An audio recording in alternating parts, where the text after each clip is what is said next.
into the research that I almost became the character. So I didn't really know where it was going. I was just thinking I was John Brown and saying these things to myself. I know that might sound weird, but that's kind of how it got created. I just pretty much locked myself in a room for a few days and just was writing the script nonstop while researching. I do that too, but only because my agents aren't calling me. Third from a row from the top, ma'am. Yes. I want to say I really enjoyed this today, and I know that Martin Luther King is smiling on you, because if you look all over, you got black and white here together. So I commend you for that. Thank you. On Martin Luther King's birthday, though, don't you get stuck on the couch when they do, you know, the Freedom Riders marathons? I'm stuck. I know he's actually going to pull that lat if he doesn't.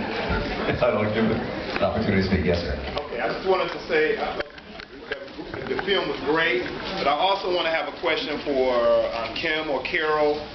There are many stories, just like John Brown's story is kind of unknown, at least his connection with Detroit is definitely unknown by many people. There are many stories that deal with Detroit and Michigan on the Underground Railroad that are unknown. Can you give a short version of one of those stories, or something that tells us just how unknown the Underground Railroad in Detroit is?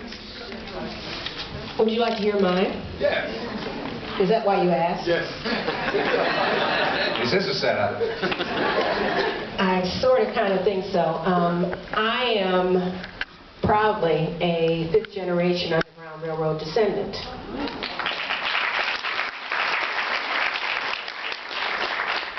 And I am actually I am descended from 4 freedom seekers. Now, if you'd like to hear the one you probably are pointing at, I bet. Caroline Quarles. She became Caroline Quarles Watkins. She escaped out of St. Louis, Missouri in 1842. She was 16. And most of her journey from St. Louis to Milwaukee, Wisconsin was alone. So let's think about that. I wouldn't send my, oh, let me look around. There's a 16-year-old here. I don't know if I would send a 16-year-old around the corner for some bread and come back, you know, with change. But she was 16 years old. She was at birth, she was the property of her grandfather. She was the daughter of one of the sons of the house. And the actual family had been transported across country. They were a Revolutionary War family. So her story really is kind of bigger than most, because she could claim 2 signers of the Declaration of Independence in her family, and a lot of other characters, including 2 authors, talking about both sides of the story. You've got Langston Hughes on one side, and you've got Mark Twain, Samuel Clemens on the other.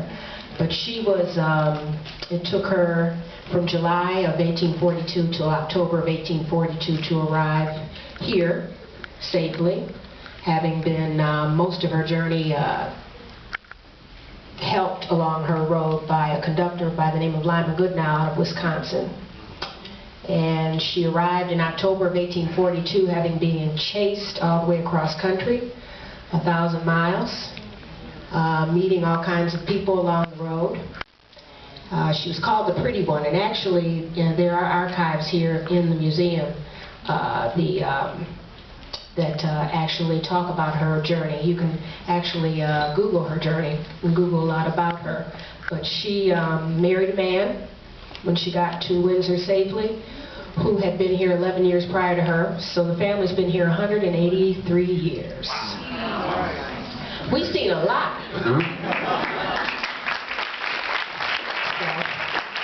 I'm from Windsor. I've seen a lot. I saw the Renaissance Center being built. Sir, right below the projection booth. You are next, sir. Okay. And this is for the writer.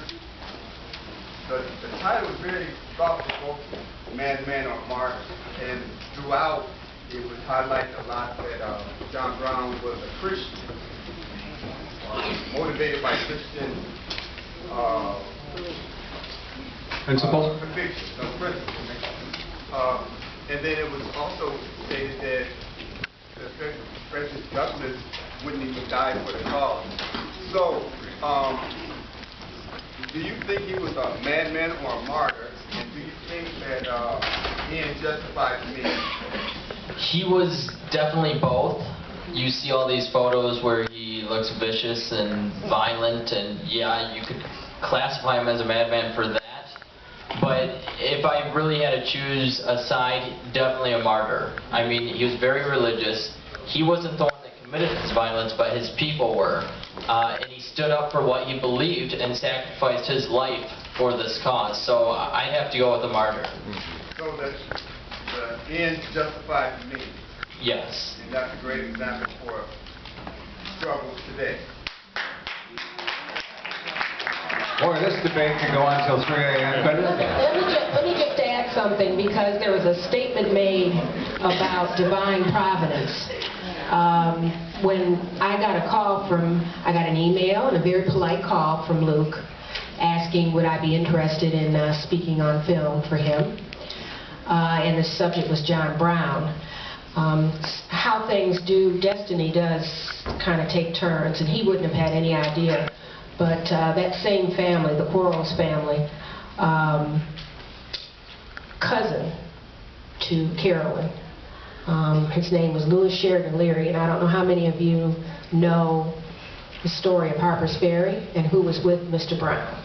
But there were 5 African Americans with him, and Louis Sheridan Leary was one of them.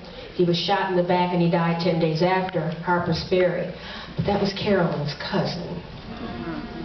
And Luke wouldn't have known that when he asked me to do this. So he doesn't know what happened. Divine intervention, who's to say? Yes, ma'am.